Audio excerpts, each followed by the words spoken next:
Welcome back to my channel Saraswati Classes Belagavi.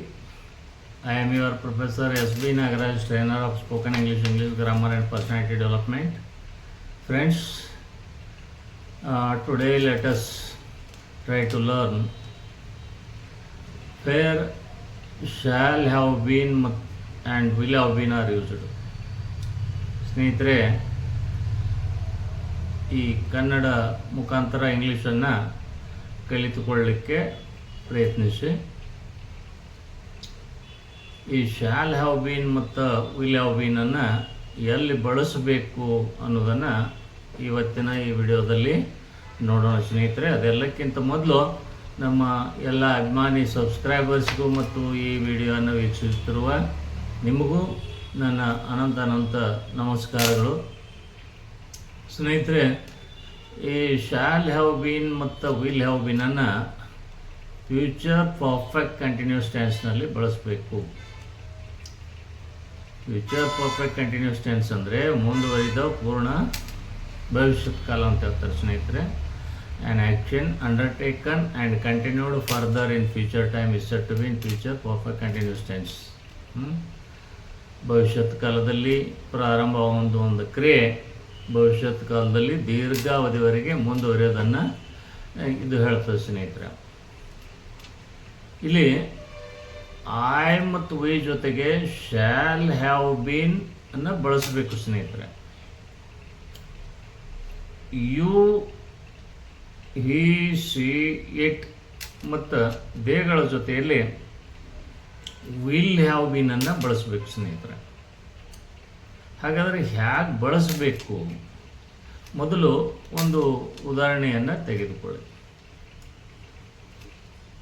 I shall have been drinking milk, we shall have been drinking milk, you will have been drinking milk, you will have been drinking milk, he, she, it will have been drinking milk, they will have been drinking milk.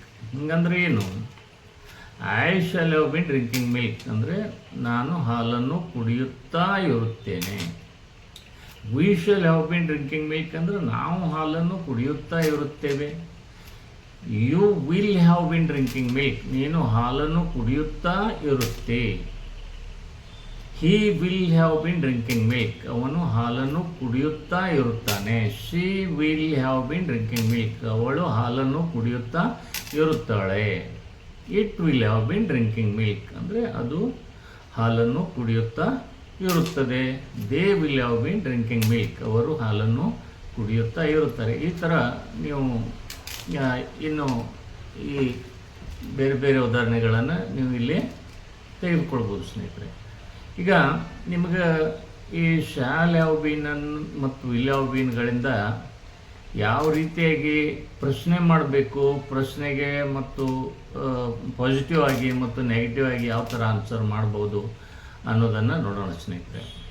ಉದಾಹರಣೆಗೆ, will you have been preparing for the examination. ಇಲ್ಲಿ will you have been preparing for the examination ಅಂದರೆ ಏನು? ನೀನು ಪರೀಕ್ಷೆಗೆ ತಯಾರಿಯನ್ನು ಮಾಡುತ್ತಾ ಇರುತ್ತೀಯಾ? ಇಲ್ಲಿ ಆನ್ಸರು ಪಾಸಿಟಿವ್ ಆಗಿದ್ದರೆ yes I shall have been preparing for the examination. ಹೌದು, ನಾನು ಪರೀಕ್ಷೆಗೆ ತಯಾರಿಯನ್ನು ಮಾಡುತ್ತಾ ಇರುತ್ತೇನೆ. ಆನ್ಸರ್ ನೆಗೆಟಿವ್ ಆಗಿದ್ದರೆ ಇಲ್ಲ, ನಾನು ಪರೀಕ್ಷೆಗೆ ತಯಾರಿಯನ್ನು ಮಾಡುತ್ತಾ ಇರುವುದಿಲ್ಲ. No, I shall not have been preparing for the examination. ಅದೇ ರೀತಿ will they have been constructing a house. Will they have been constructing a house ಅಂದ್ರೆ ಏನು? ಅವರು ಮನೆಯನ್ನು ಕಟ್ಟುತ್ತಾ ಇರುತ್ತಾರೆ.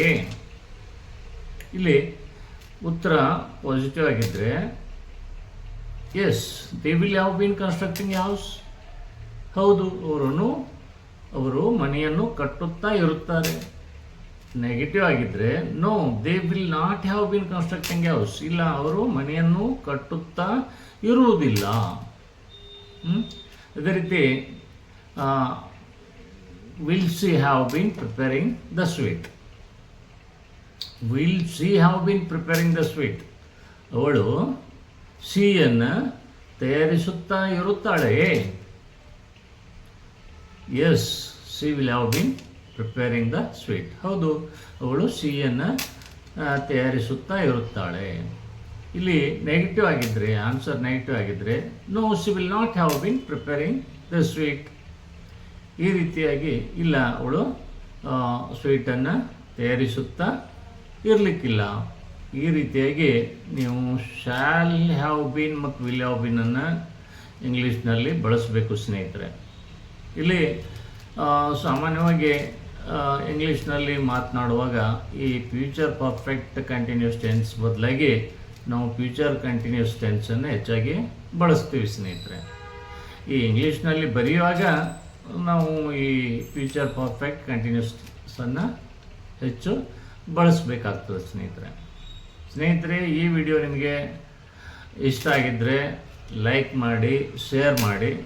ಇಲ್ಲಿವರೆಗೆ ನಮ್ಮ ಈ ಚಾನಲ್ಗೆ ಯಾರಾದರೂ ಸಬ್ಸ್ಕ್ರೈಬ್ ಆಗಿಲ್ಲ ಅಂತಂದರೆ ದಯವಿಟ್ಟು ಸಬ್ಸ್ಕ್ರೈಬ್ ಆಗಿ. ಯಾಕಂದರೆ ನಿಮ್ಮ ಸಪೋರ್ಟು ನಮಗೆ ಬೇಕು. ನಿಮ್ಮ ಸಪೋರ್ಟ್ ಇದ್ದರೆ ಮಾತ್ರ ನಾವು ಇನ್ನೂ ಒಳ್ಳೊಳ್ಳೆ ವಿಡಿಯೋಗಳನ್ನು ಅಪ್ಲೋಡ್ ಮಾಡಲಿಕ್ಕಾಗ್ತದೆ ಸ್ನೇಹಿತರೆ. ಅದಕ್ಕೋಸ್ಕರ ಇಲ್ಲಿವರೆಗೆ ಯಾರಾದರೂ ನಮ್ಮ ಈ ಚಾನಲ್ಗೆ ಸಬ್ಸ್ಕ್ರೈಬ್ ಆಗಿಲ್ಲ ಅಂದರೆ ಸಬ್ಸ್ಕ್ರೈಬ್ ಆಗಿ, ಪಕ್ಕದಲ್ಲಿರುವಂಥ ಬೆಲ್ ಐಕಾನನ್ನು ಕ್ಲಿಕ್ ಮಾಡಲಿಕ್ಕೆ ಮರಿಬೇಡಿ ಸ್ನೇಹಿತರೆ.